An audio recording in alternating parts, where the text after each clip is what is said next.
Alexander the great அப்படின்னு சொல்லுவோம்.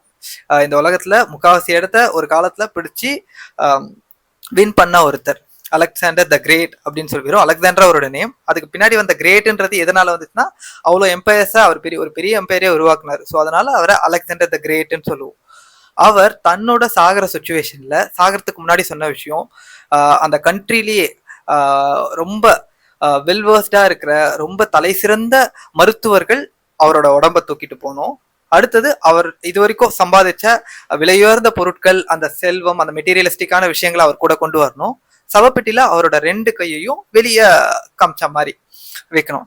இதோடைய மெசேஜ் என்ன சொல்றாங்கன்னா, அவர் உலகத்தையே வின் பண்ணியிருக்கலாம், லைக் மோஸ்ட் ஆஃப் த பிளேசஸை வின் பண்ணியிருக்கலாம். பட் ஆனா எந்த பிசிஷியன்ஸாலையும் அவரை காப்பாற்ற முடியல. அதாவது எந்த ஒரு டாக்டர்ஸாலையும் தலை சிறந்தவர்களாலையும் காப்பாற்ற முடியல.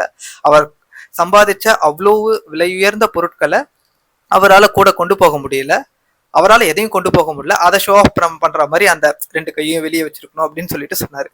ஸோ வந்து பாத்தீங்கன்னா நம்மள நிறைய பேர் நினைக்கிறது சக்சஸ்ஃபுல்லா இருக்கிறது, சக்சஸ் ஆன பீப்புள், அதாவது இது ஒண்ணு தெரிஞ்சா சக்சஸ் ஆயிடலாம் அப்படின்னு ஒன்னே சக்சஸ் ஆகுறதுன்னதுமே நினைக்கிறது வந்து பணம், அதுக்கப்புறம் மெட்டீரியலிஸ்டிக்கான விஷயங்கள், பில்லியனர் ஆகிறது அந்த மாதிரி ஒரு தாட்ல இருப்போம். இப்படியாக ஒரு வேத வசனம் சொல்லுதுங்க. பல 100 வருஷங்களுக்கு முன்னாடி எக்ஸாக்டா யார் எழுதுனாங்கன்னு தெரியாது. பட் ஆனா ஒரு ஞானியால எழுதப்பட்ட ஒரு கோட். இது தெரிஞ்சாலும் கமெண்ட் பண்ணுங்க. பட்டினத்தை அடக்குகிறவனை பார்க்கிலும், அதாவது பட்டினத்தை பிடிக்கிறவனை பார்க்கிலும் தன் மனதை அடக்குகிறவன் உத்தமன். இந்த 2 கதைக்கும் என்ன சம்பந்தம் இருக்கு அப்படின்றது உங்களுக்கு தெரியும்.